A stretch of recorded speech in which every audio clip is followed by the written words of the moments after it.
Hi, y'all. Welcome to Read Along with S.J. Daisy in part 2 of our most interesting and intriguing book, Any Questions? By Marie-Louise Gay. Here we are, and they're wondering what the story's going to be about. How does she find out what she's going to do in a story? Lots and lots of questions about a story. But sometimes that doesn't work either. So I go back to my drawing table. I start to sketch stars and spirals, snails, rabbits, or a few tiny caterpillars. Do you see them on the page? I'll draw the spirals. Oh, look at all the helpers she has. Oh, that little animal needs a help, that little rabbit. And look, he's drawing an owl. I'm going to paint the cat. Oops, where did he go? Uh-oh, where'd the cat go? Right there, he's running away. I draw and paint. I cut and paste. I let my mind wander. I shake my ideas around and turn them upside down and look at them flying out the window like a flock of birds. Those are all her ideas. Suddenly, I know who lives in the forest. A giant, and a shy young giant with birds nesting in his hair. His story starts here. So here she is at her table, pondering, musing, drawing all kinds of things until the story comes to her. The Shy Young Giant. Once upon a time, 1,000,000 years ago, or was it only yesterday, in a dark green mossy forest, where the sun rarely shone, and where the trees were so old that they could hardly walk, let alone dance, there lived a young giant. He was the guardian of the forest. It was his job to protect it. His father had done this, as well as his grandmother before him. The young giant watered the forest when the trees were thirsty and stamped out any fire caused by lightning or fireflies. He planted mushrooms and flowers between the toes of the trees, which made them laugh. Trees are very ticklish, as you know.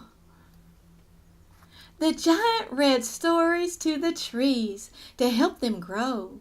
Some trees liked poems, while others loved adventure stories. Of course, the skinny birch trees preferred love stories. So he was a very busy young giant.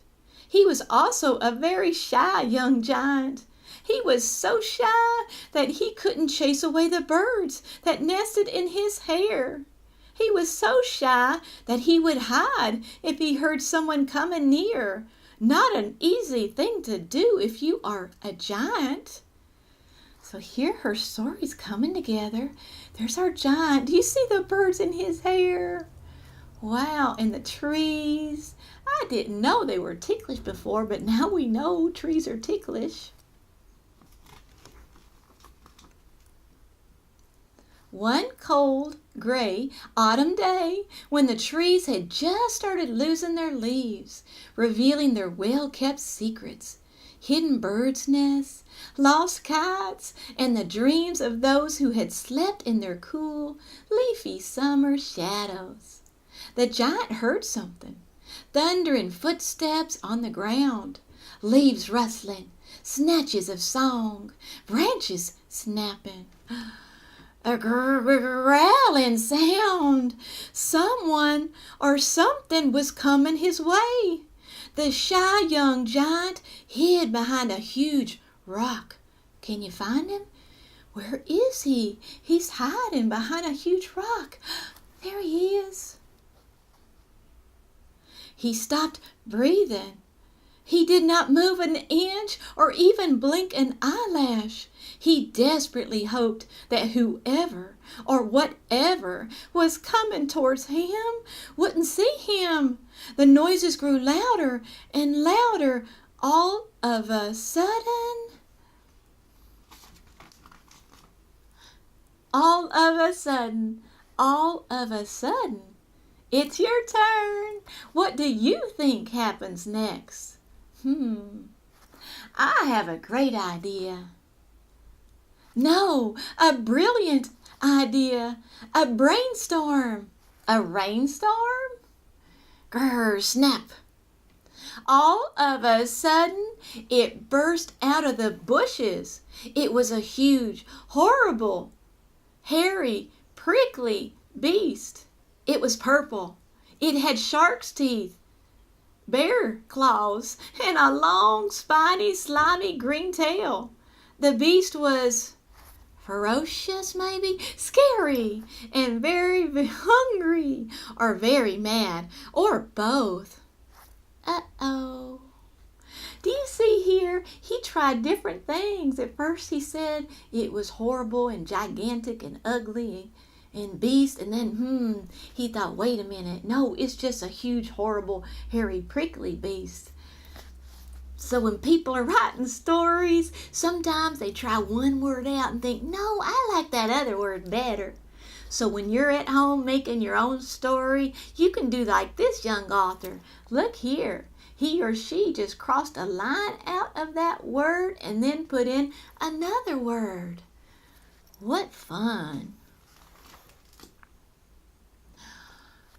I wonder if this green is slimy enough. Ooh, the cat can't look. I can't look. It's too scary.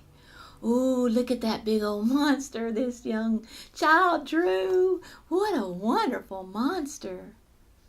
When you write your stories, you can draw all kinds of things, whatever you want for your story.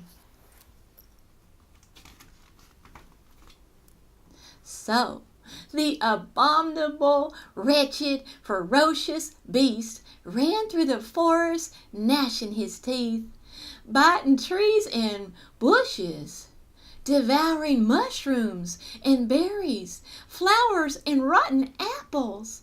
The beast chased birds and butterflies, rabbits and foxes, and wolfed down all the leftover dreams. Oh, this poor tree's yelling, help! The dreadful, ghastly, disgusting purple beast swallowed up the river, the frogs, and the fish. He squished the snails and the caterpillars. The beast would have gobbled up the stars, the moon, and the planets, but he was too fat to jump up and reach them. The beast snarled and growled. The beast shrieked and howled. How do you like where this story's going? You could always write it your own way at home with your own pen and paper or pencil or crayons, anything. Look right here. She's looking like she's using a pencil and doing her ideas, sketching out her ideas.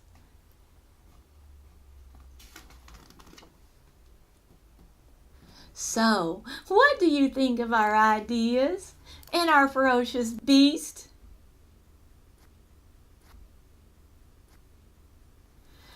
Your ideas are brilliant and your beast is magnificent. I mean, your beast is absolutely horrible. Do you want to see what happens when the giant meets the beast? Yes! That is the end of part 2 of our most wonderful story. Any questions? Thank you for joining me today with Read Along with S.J. Daisy and our first cereal book. No, not the kind of cereal you'll eat. Cereal as in there's 3 parts to this story.